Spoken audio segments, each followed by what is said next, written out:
Haleluya, puji Tuhan. Selamat sore Bapak Ibu Saudara jemaat Tuhan kasih Tuhan. Kembali lagi hari ini Jumat 24 Juli 2020.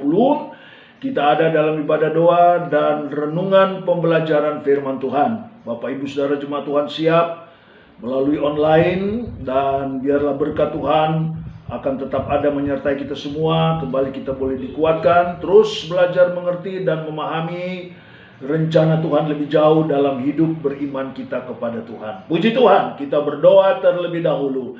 Bapa sorga, di dalam nama Tuhan Yesus, kembali lagi sore hari ini dalam ibadah doa dan perenungan pembelajaran firman-Mu, kami sama-sama ingin menikmati keindahan yang Tuhan sediakan, Tuhan memberikan buat kami, untuk kami belajar terus mengerti rencana dan kehendak-Mu bagi kami. Berkati pembelajaran sore hari ini, perenungan firman-Mu, berkati dan berkati Engkau ada dari awal sampai akhir. Jauhkan dari gangguan, kekacauan, kuasa kegelapan, roh jahat, singkirkan jauh-jauh. Dengan penuh ucapan syukur kami boleh dikuatkan, disegarkan kembali. Terima kasih Tuhan, kami terus mengerti apa yang Engkau mau dalam hidup ini. Dalam berkat nama Yesus. Haleluya, haleluya. Amin. Puji Tuhan. Bapak Ibu Saudara jemaat Tuhan, pembelajaran perenungan sore hari ini saya ambil dalam 1 Korintus, suratan 1 Korintus pasal 10 ayat 13. Saya ulangi, suratan 1 Korintus pasal 10 ayat yang ke-13. Demikian firman Tuhan.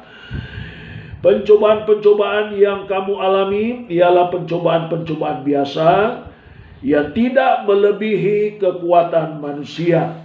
Sebab Allah setia, dan karena itu Ia tidak akan membiarkan kamu dicobai melampaui kekuatanmu. Pada waktu kamu dicobai, Ia akan memberikan kepadamu jalan keluar, sehingga kamu dapat menanggungnya. Puji Tuhan. Bapak Ibu Saudara jemaat Tuhan kasih Tuhan, kembali lagi kita melihat ayat firman Tuhan ini menunjukkan, saya ulangi, ayat firman Tuhan ini menunjukkan adanya suatu janji berkat Tuhan, suatu janji berkat Tuhan melalui pencobaan dan penderitaan. Ya, yaitu, perhatikan, berkat Tuhan melalui pencobaan dan penderitaan, yaitu pencobaan dan penderitaan itu tidak akan melebihi kekuatan dan kesanggupan kita.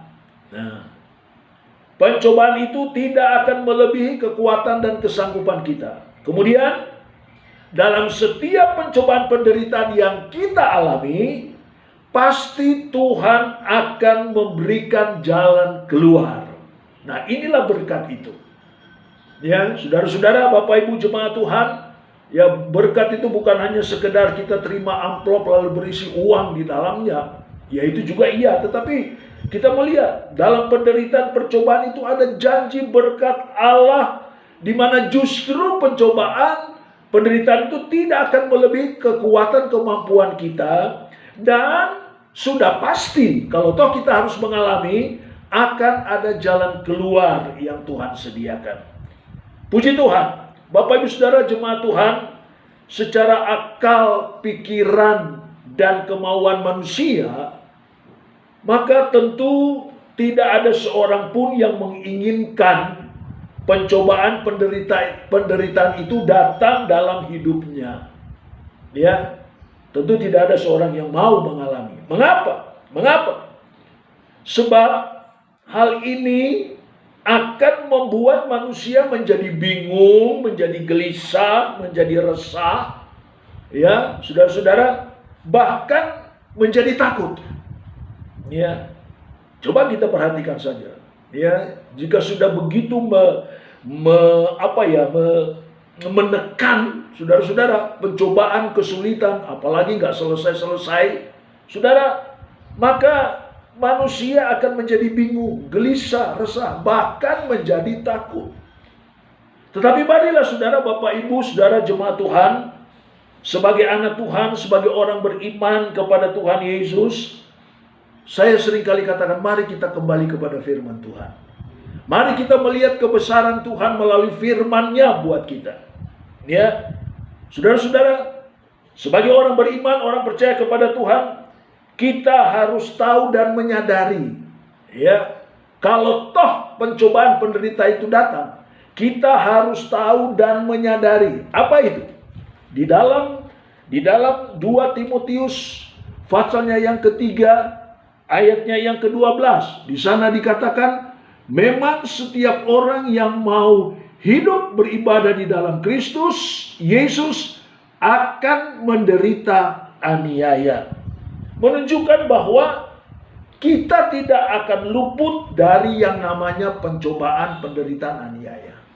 Ya, setiap orang yang mau beribadah memang dia harus alami. Jadi kita tidak akan luput. Ya, saudara-saudara. Lalu dalam 1 Tesalonika pasal 3 ayatnya yang ketiga. Langsung saja dalam terjemahan sehari-hari. 1 Tesalonika 3 dalam terjemahan sehari-hari menunjukkan bahwa kesukaran-kesukaran itu yang dialami oleh kita, yang dialami oleh manusia, adalah merupakan bagian dari rencana Allah bagi kita orang Kristen. Ya, nah inilah yang harus kita pahami, harus kita tahu. Kenapa kalau kita harus mengalami, ya, menghadapi masalah persoalan itu? Karena memang kita tidak bisa luput.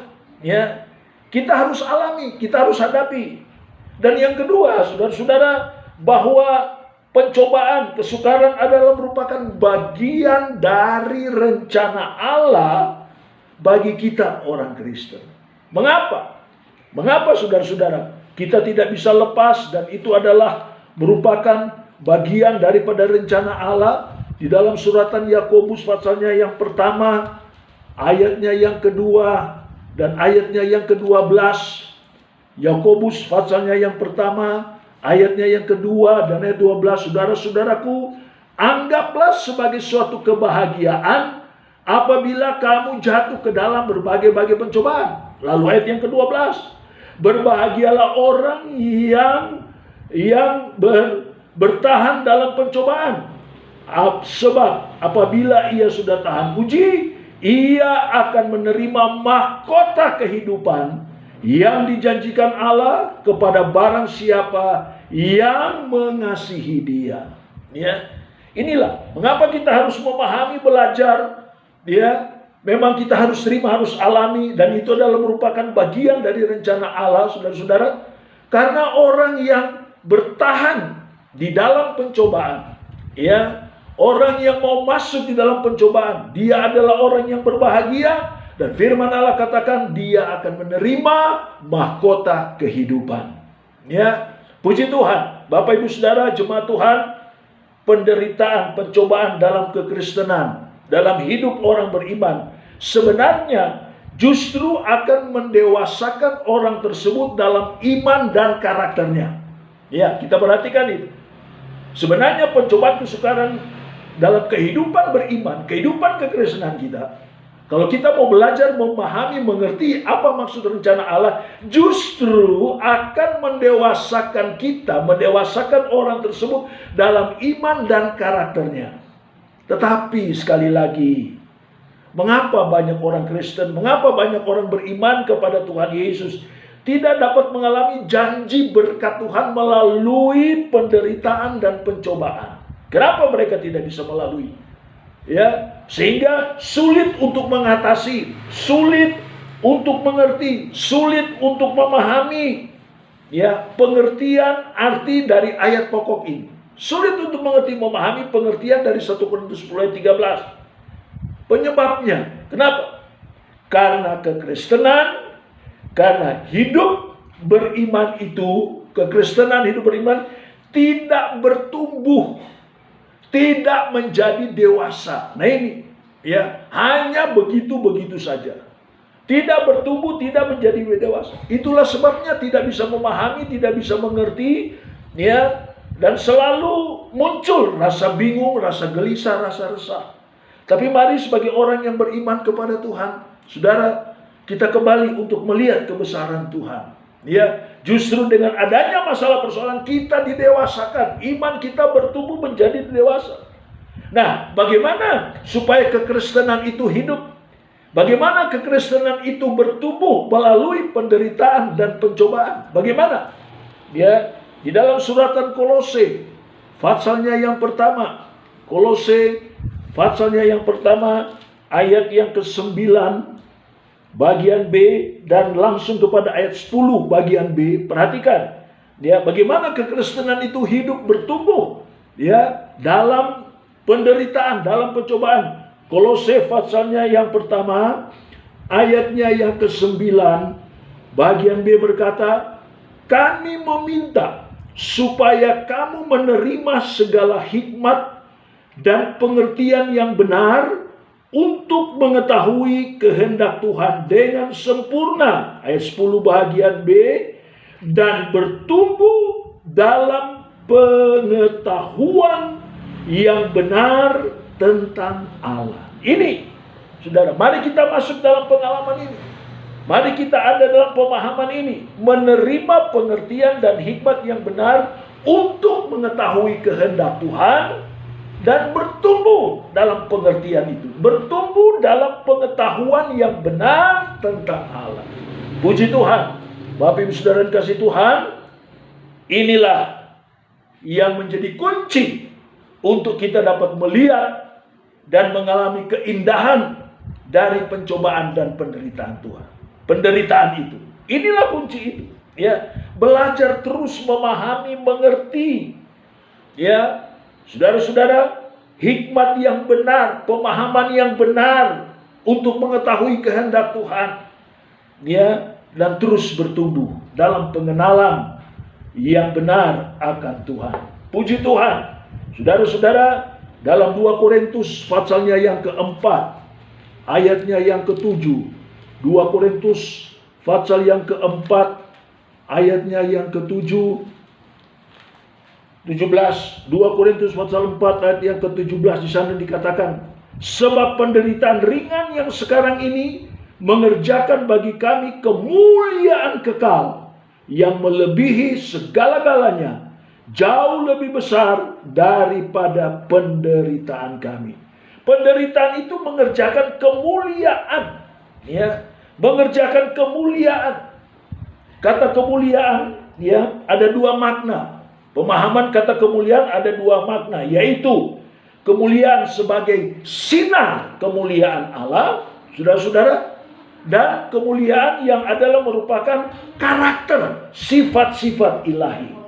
Ya, jadi Bapak Ibu Saudara jemaat Tuhan, pencobaan, penderitaan dalam hidup kita, hidup beriman kita, anak-anak Tuhan, akan selalu membawa kepada sinar kemuliaan Allah dan karakter ilahi semakin nampak, semakin nyata, semakin bertumbuh dalam kehidupan rohani kita. Ya, penderitaan itu sekali lagi mengerjakan kemuliaan, sinar kemuliaan Allah. Kita ada di dalam terang daripada Allah, dan karakter Allah, sifat-sifat Allah ada nampak transparan dalam kehidupan kita. Puji Tuhan, dia akan semakin bertumbuh dalam kehidupan ini. Mari Bapak Ibu Saudara sekalian, dalam kehidupan ini pasti dan banyak kita harus menghadapinya.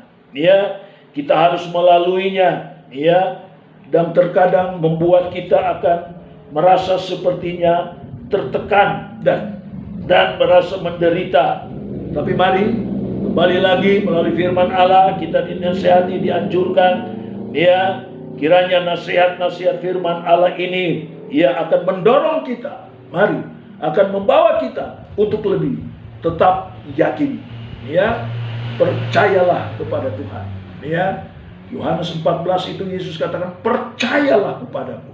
Yakin, pemazmur dia katakan, ya, aku percaya dengan tidak ragu, dengan tidak bimbang. Apapun masalah dan persoalan yang kita harus hadapi, tetap yakin. Jangan lari, jangan keluar. Ya, Ibrani katakan, kalau kita mempunyai kepercayaan yang kuat, yang indah, ada upah yang besar menanti kita. Dan itulah janji berkat Tuhan. Haleluya, kita ada di dalam kemuliaan Allah. Kita tidak akan pernah dibiarkan dan ditinggalkan oleh Tuhan. Dan Ibrani, ya, pasal yang ke-13 itu berkata, kita sekali-kali tidak akan ditinggalkan, sekali-kali tidak akan dibiarkan. Haleluya. Tuhan kiranya menolong Bapak Ibu sekalian. Mari tetap, ya, sekalipun harus menghadapi rasanya berat, tapi tetap berdoa. Berdoa, itu kunci yang paling utama. Ya, berdoa, sebab ada kuasa di dalam doa. Ada kuasa yang melebihi dari segala-galanya. Puji Tuhan. Tuhan memberkati kita semua, kembali kita masuk dalam doa. Bapa sorga, di dalam nama Tuhan Yesus, terima kasih buat perenungan, pembelajaran firman-Mu lagi pada sore hari ini. Kami diajar untuk kembali, kami boleh tetap teguh di dalam iman kami, sekalipun menghadapi masalah, persoalan, kesulitan. Haleluya. Kami yakin sebagaimana janji firman, justru di dalam masalah, persoalan, kesulitan, ada janji berkat Tuhan yang luar biasa. Haleluya. Ada janji berkat Tuhan yang sangat indah di dalam kehidupan kita. Haleluya. Dan itu sebabnya ajar kami, untuk kami masuk lebih jauh dalam pemahaman, pengertian kami yang benar akan Tuhan, pengenalan yang benar akan Tuhan. Kami bertumbuh menjadi dewasa di dalam Engkau. Dan di dalamnya ada kemuliaan Tuhan. Kami dilingkupi dengan kemuliaan Tuhan. Sifat karakter ilahi ada transparan melalui kehidupan kami. Haleluya. Dan akhirnya mahkota kemuliaan. Kami terima mahkota kemuliaan. Kami tetap tekun, tetap setia. Haleluya. Kami akan menerima mahkota kehidupan itu. Terima kasih. Meteraikan kebenaran ini. Pimpin kami terus. Untuk kami boleh tetap teguh, kokoh, dan setia di dalam Tuhan. Berkati seluruh jemaat Tuhan. Hidup mereka, rumah tangga, usaha, pekerjaan, mata pencarian. Berkati anak-anak dalam studi sekolah. Tahun ajaran yang baru, sekalipun harus masih menghadapi dengan keadaan situasi online, belajar di rumah. Tapi Tuhan tolong anak-anak cucu kami semuanya.